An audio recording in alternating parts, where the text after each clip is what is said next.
Totoo po na pagkain po ng mahirap yung sardinas kasi buksan po natin. Totoo po na pagkain po ng mahirap yung sardinas kasi yung mura na po yung bili ko dito. Siguro yung binili ko po siya 18,000 euros. Kayo na po mag-calculate sa Philippine pesos. So po yung sardines. Ang ganda ng packaging, di ba? Buksan na natin! Oh my God! Grabe, kinakabahan po ako.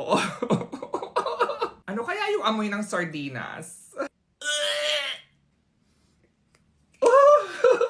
Ang itsura ng Louis Vuitton sardines. Yung amoy po niya, parang napaka-specific po talaga siya. Hindi po siya amoy maasim. Para siyang amoy pawis ng mga tiyanak na pamangkin.